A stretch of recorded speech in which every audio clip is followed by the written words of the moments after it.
आज ही Doubtnut app download करें। Doubtnut पर अपने सभी गणित, रसायन विज्ञान, भौतिक विज्ञान और जीव विज्ञान के डाउट्स का करो सफाया। बस प्रश्न की फोटो खींचो, एक ही प्रश्न को क्रॉप करो और तुरंत वीडियो सोल्यूशन पाओ। अभी डाउनलोड करें। हेलो दोस्तों, हमारे पास जो प्रश्न ये कह रहा है कि एक समान वृत्तीय गति में निम्न में से कौन सी राशियां नियत रहती हैं? चाल, वेग, त्वरण, गतिज ऊर्जा, कोणीय वेग। अब दोस्तों हम इस प्रश्न को समझने के लिए एक वृत्तीय गति का उदाहरण लेते हैं। प्रश्नानुसार दोस्तों हमने माना कि एक कण है जिसका द्रव्यमान m है, वह एक समान वृत्तीय गति कर रहा है। अब दोस्तों इस क्षण पर इस वस्तु का जो वेग होगा इस बिंदु की स्पर्श रेखा के अनुदिश होगा, अर्थात इधर। और हर एक बिंदु पर ध्यान दें तो उस समय उस कण की जो वेग होगा उस बिंदु की स्पर्श रेखा के बराबर होगा।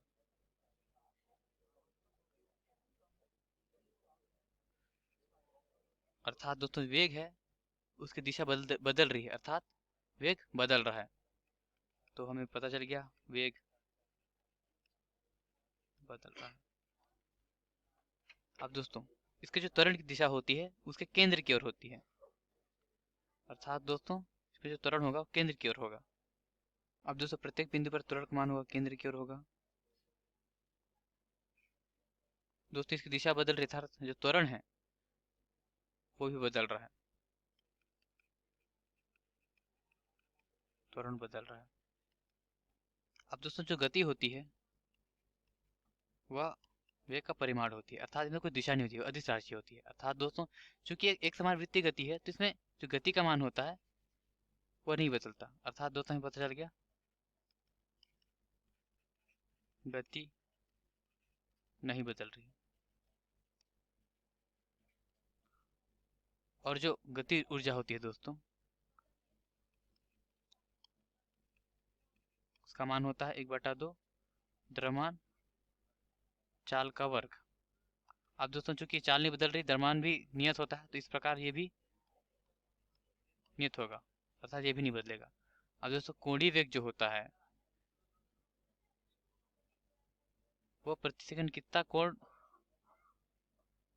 तय कर रहा है, वो कण है वो प्रति सेकंड इस बिंदु के सापेक्ष कितना कोण तय कर रहा है, वो भी दोस्तों नियत ही होता है। क्योंकि जो कोणीय वेग होता है उसे ओमेगा से दर्शाते हैं। इसका मान जो होता है वेग गुणा त्रिज्या। अब दोस्तों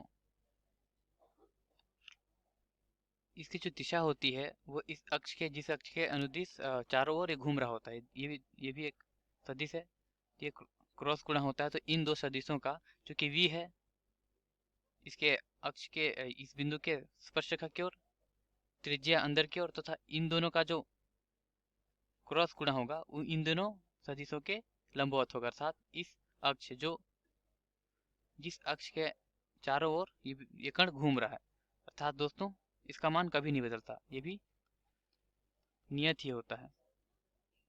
अब दोस्तों प्रश्न को तो फिर से समझ लेते हैं। एक समान वृत्तीय गति में चाल नियत होता है क्योंकि चाल में कोई दिशा नहीं होती, और कमान एक समान वृत्तीय गति में नियत होता है। वेग में दिशा होती है जिसकी दिशा परस्पर बदलती रहती है, तो वेग नियत नहीं होता। जो त्वरण होता है वो भी नियत नहीं होता क्योंकि उसकी दिशा बदल रही होती है। गतिज ऊर्जा जो होती है वो नियत होती है क्योंकि चाल नियत होती है, तथा कोणीय वेग भी नियत होता है क्योंकि उसकी दिशा तथा उसका परिमाण नियत होता है। अर्थात दोस्तों चाल, गतिज ऊर्जा तथा कोणीय वेग ही नियत होती हैं इन सभी राशियों में एक समान वृत्तीय गति में। धन्यवाद। कक्षा 6 से 12वीं से लेकर नीट, IIT, जेई वो एडवांस के लेवल तक 1 करोड़ से ज्यादा छात्रों का भरोसा। आज ही डाउनलोड करें डाउटनेट ऐप या व्हाट्सएप करें अपने सारे डाउट्स 8400 400 400 पर।